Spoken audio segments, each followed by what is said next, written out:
Hello, people of the King's Daughters podcast. How are we doing? This is another episode in the Women of Honor series.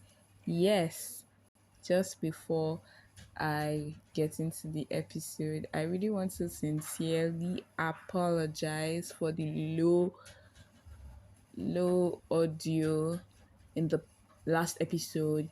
It was very unintentional and will be corrected in subsequent episodes. I discovered that I would not want to struggle to hear something.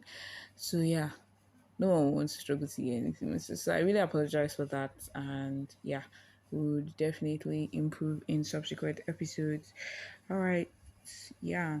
Another thing, we're going to get into the episode of today, and today we're going to talk about the daughters of Zelophehad. Yeah, I know the name is weird. Like, who was Zelophehad? Who is that? And then again, these women were five, five, five sisters of the same father, who happened to stand up for themselves. Okay, let's get into the background story as always. So the daughters of Zelophehad. I don't know if I can spell this correctly, pronounce it correctly, but Zelophehad or Zelophehad. This name is going to cause a lot of things in this episode, but we move right. Okay, the daughters of Zelophehad. Their story is in Numbers chapter 13, and their story centers around when the Israelites had gotten to the land of Egypt. Well, I said Numbers 13. Supposed to be Numbers 27. Yeah, sorry about that. Okay, it centers on when or around the time when the children of Israel had already moved from Israel. In fact, a lot of generations after moving from Egypt, rather, they had moved from Egypt. They were dividing the land, the promised land. Yeah. And the whole generation of the people who started that journey had died, except two people, Joshua and Caleb. And this was like a new generation of children of Israelites. And the lands was shared amongst this generation, and his name is Zelophehad. Let's correctly pronounce this man's name, even though we don't necessarily know so much about him. But his name is Zelophehad. This my Yoruba song is moving a lot of things in here, but let's sorry. Okay, so Zelophehad is in Numbers 27. I think Numbers chapter 27, literally. And the five daughters of Zelophehad, the sons of Hefer, the sons of Gilead, the sons of Machar, the sons of Manasseh, from the tribes of Manasseh, the son of Joseph. So one thing's clear, Zelophehad was from the tribe of Manasseh. Manasseh was the first son of Joseph. So yeah, Zelophehad was from this tribe, and his kids, his girls, his daughters were also from this tribe, definitely, obviously. And yes, they were, as I said, sharing the land or the promised land at the time. And Moses was the one sharing this land. Yeah. So I'll be talking about the daughters of Zelophehad. They did something so new. They did something different. They did something daring. They did something that I don't think had ever been done at the time this account was recorded. So let's just read through the five daughters of Zelophehad, the son of Hefer, Gilead, Machar, the son of Manasseh from the tribes of Manasseh, the son of Joseph. They approached with a request to Moses, and these are the names of his daughters: Malha, Noah, Ogla, Milcah, and Caesar. They stood before Moses, Eleazar the priest, the leaders, and all the congregation at the doorway of the tent of meeting, otherwise known as tabernacle, saying, "Our father died in the wilderness," as I said earlier. the generation of all those people died. He was not among those who assembled together against the Lord in the company of Korah.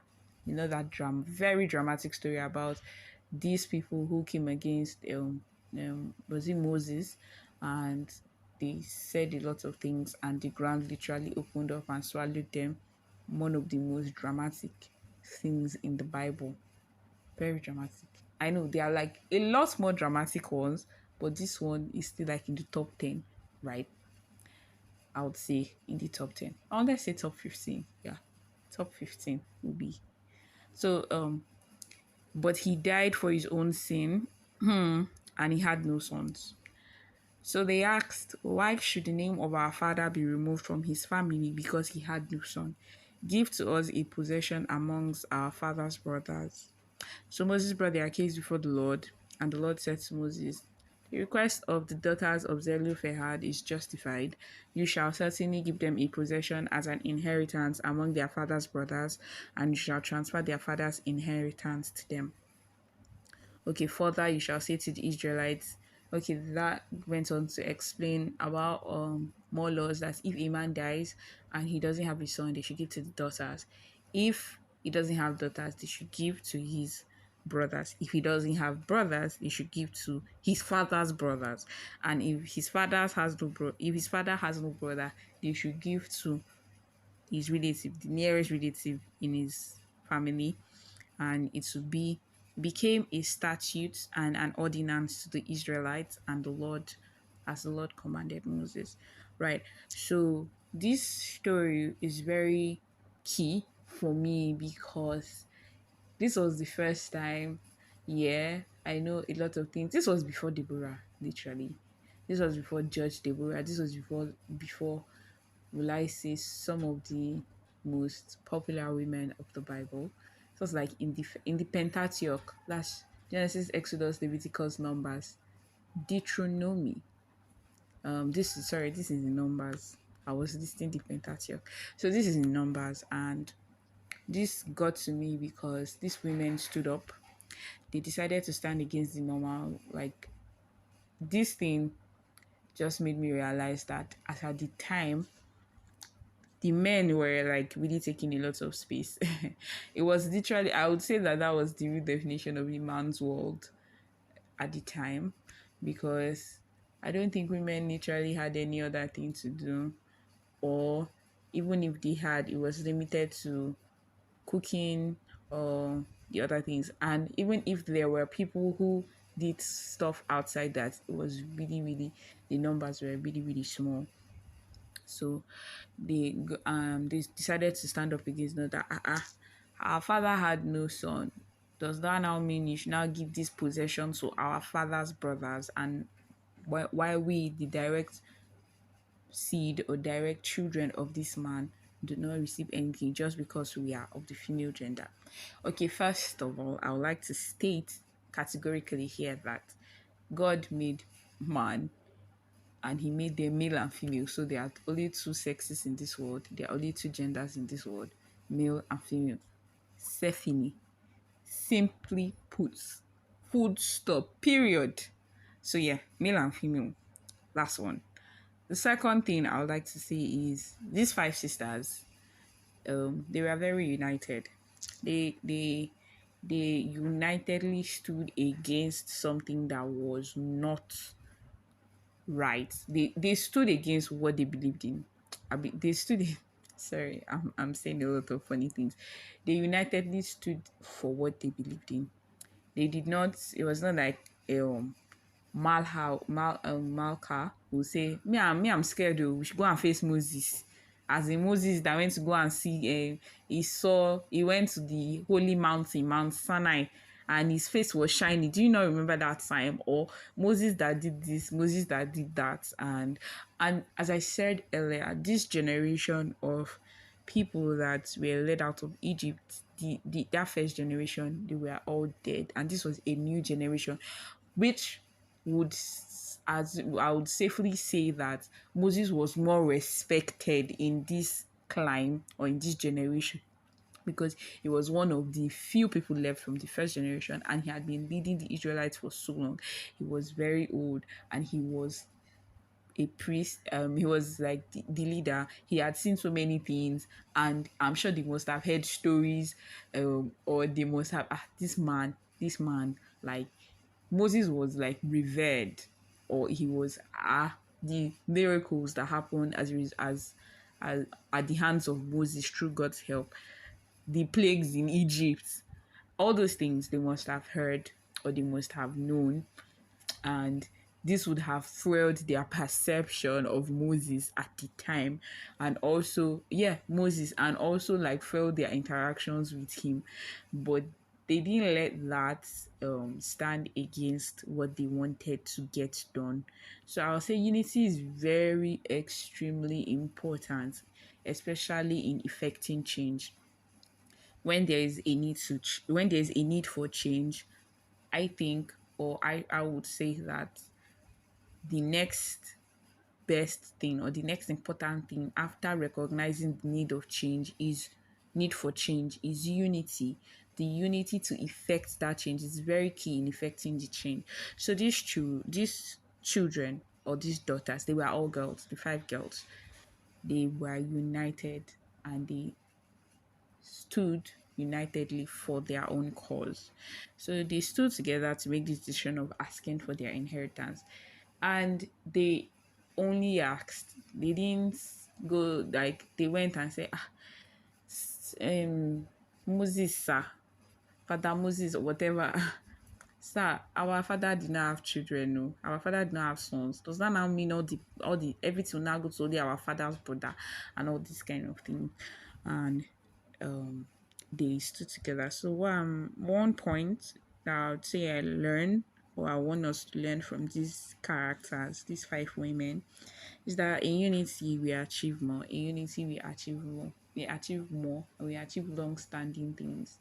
So when we are united, it's the effect is massive, especially in effecting change. They stood as one.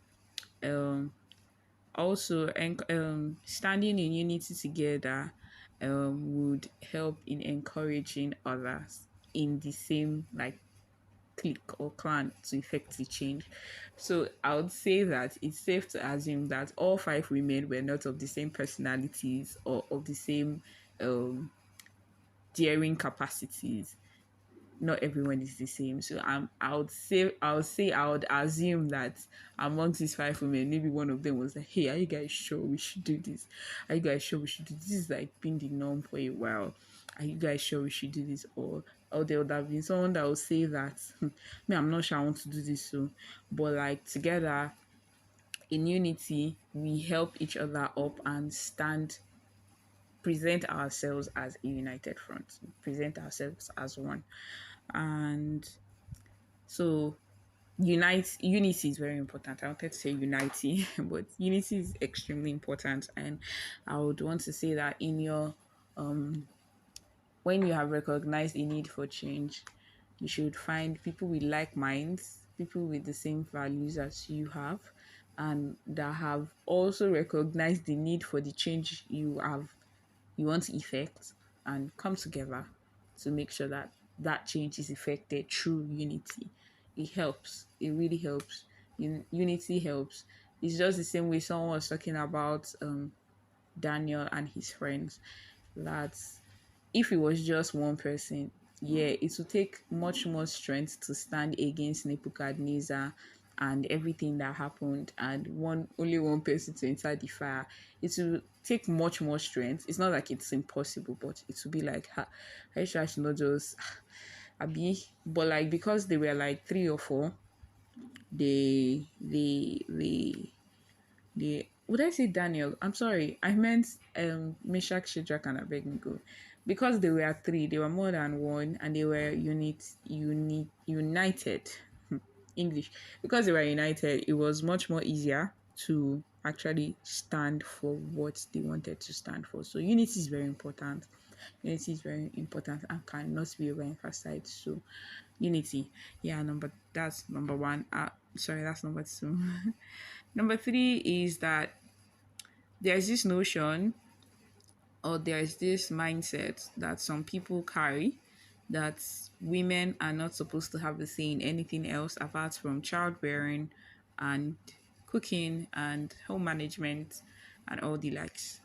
I would like to categorically state that that notion or that mindset or that line of thought or train of thought is not from God, because after these women asked for their inheritance, the Bible says that Moses took this matter to God, and God said that why this was important was justified.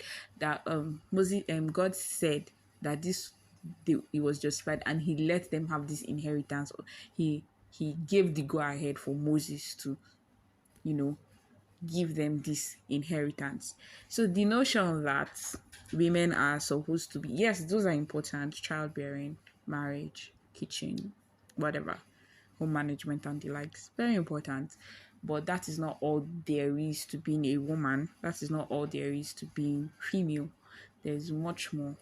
Because as at the time when God was creating man, He did not say to the female, "You are made for the kitchen," or "have dominion only in the kitchen," and in the home, "have dominion only in childbearing." He said to man, and that man was both male and female. He says, "Have dominion over the fish of the sea, the fowl of the air, and everything else." He said. He also said to man and woman, in encapsulated in the word man, that "be fruitful, multiply, replenish the earth." So I do not key into that train of thought that women are made for a specific, or made for only, yeah, I would say only that aspect of life. God made us man and woman, male and female, and He gave to us one instruction, or a specific one instruction. And also that line of thought has affected, will I say, has furthered some people's ideologies about the female gender, and about what they should not be doing. It's I would say that it is not a godly ideology. It is not a godly principle or godly perception or godly value. No. Because if it were so, I would say, or I would love to say, that God would say, "No, they cannot have any inheritance, they cannot have anything. They should go and look for who to marry, so that they will be bearing their husband's name, their husband's what." No, that was not it. And there's also this surprising, or would I say, there's also this line of thought also, that, I'm sorry for my words. There's also this thought process that um God God yeah, just as I've said, I lost my train of thought. So yes, just as I said, that notion that women are meant for a specific place only alone is wrong and is not godly. And just in case you still have that kind of mindset, even as a woman that have been made for just this purpose alone, is self-limiting to your person and all that God has placed in you. And yes, we should drop those ideologies and pick on godly ones. And this particular godly one in this context is that God is not limiting women or to a specific place, or God is not saying a woman is not supposed to do this, supposed to do that. A woman is also God's creation, and He has a purpose, and that purpose entails childbearing and marriage and home management and other things, not only those things. So, as a young lady listening to this podcast, or as a young guy listening to this podcast, or even as a middle-aged person listening to this podcast, a middle-aged adult, we should drop this ideology of women being limited to a certain role description of what God has not necessarily placed alone on. There is a need to renew your mind as it pertains what it is as a young lady, as a young teenager listening to this podcast. There's a need for you to renew your mind as it pertains what and what God would have you do. Yeah, there's a and as a middle-aged person too, there's also a renewal of your mind as to what it is, what are the possibilities that are available in being a lady or being a woman, and also teaching the younger generation. Yes, so there are possibilities and we see them in our world today of what women can do. So there's no need to streamline our roles ourselves just because of what people have said to just a certain role description, because we feel that that is all there is to us. No, there's so much more to being female. There's so much more to being female. And God would want us to explore those possibilities because they are very much available in Him. Yeah. So, yeah. Um, number three is the fact that they were bold. They were bold enough to stand. And I would say that was also part of the fact that they were unified. So, boldness. So, fear is a very crippling emotion, is a very crippling thing. And if you are too fearful, there's a limit to what exactly it is you can do, or what exactly it is you can effect, what change you can effect. So yeah, Bible says God has not given us a spirit of fear, but of power, of love, and of a sound mind. We do not have fear, and yes, fear is crippling, but also boldness is essential. So we can also go to God to exchange our fear for boldness, because fear would limit you, and fear is evil, is an evil thing, literally. And we should not let fear impose on what God has placed in us just because we are scared. Yeah, we should not let it that. That's why we are going to God to exchange our fears for boldness, and also yielding to the Holy Spirit. All right. Okay. Lastly, is surround yourself with people of like minds. I think I've talked about this in the unity point, but just to reiterate that surrounding yourself with people with like minds who have the same ideologies as you, I think we have talked about this very well on this podcast in the Godly Friendships episode. If you have not listened, you can go and listen to it. It is available. But yeah, surrounding yourself with people with like minds would help you go far, especially if you guys are united. Yes, as I said, I've spoken a little bit about surrounding yourself with people with like minds in the unity point. But just to re-emphasize, right, that people who make sure the gift in you shine has to shine forth. So there are people with like minds, people with the same ideologies, the same values, and people who recognize the gifts that God has put in you, and would make sure that that gift becomes a reality. That gift becomes alive so much that it spreads to the rest of the world, are very important. It's a very important thing to surround yourself with people with like minds, because those are people that would encourage you. Those are people that recognize the potential you have, and those are people who would, by recognizing that potential, push you even when you don't want to move, push you to making sure that that potential is a reality, and also that potential spreads to the rest of the world and affects godly change. Yeah, so surround yourself with people with like minds. Very, very important. If you do not, they would most likely either water down the gift you have. That's the one you can recognize. The one that you've said, oh, I think I have this gift. They will water down on that. Number one. Number two, they will never see anything more that there is to you. So it's like you, like this, you've been able to recognize. There are some things that you have been able to recognize on your own, but there are some other things that other people brought to your notice, and you're like, oh, that's true, I can do this. Right.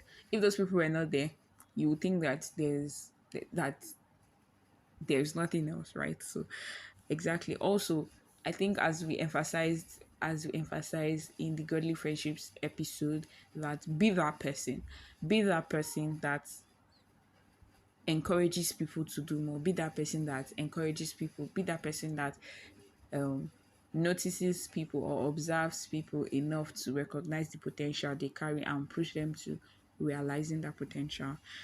So yeah, these women, and this is no offense to the guys listening, but women supporting women, very important. Godly women supporting godly women, very important. So yeah. So if you have a tribe of women that are for God, that are passionate about God, and yes, you'd have to help those women in as much as they're helping you, or whether or not they're helping you, as much as God has placed upon you that need to be with these women, and to also make sure that they realize their potentials, and by so doing you are helping them realize their own potential. It's very important that you be that person.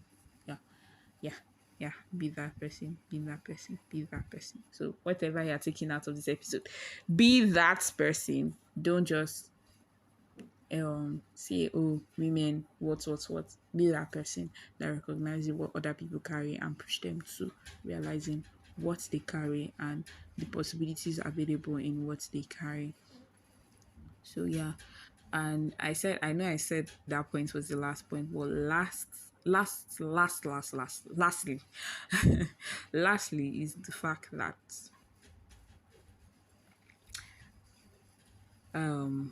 they recognized their worth. They stood with it and pursued a quest that had never happened before.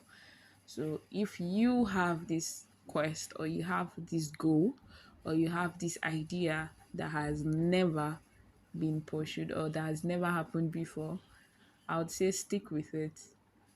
And what you achieve, even with the fact that it has never happened before, may just be the beginning of a change. Because why I'm saying this is because these women, after asking God, after asking Moses for their inheritance and saying that, look, I know our father did not give birth to sons, but we also want to have a part to play in this inheritance.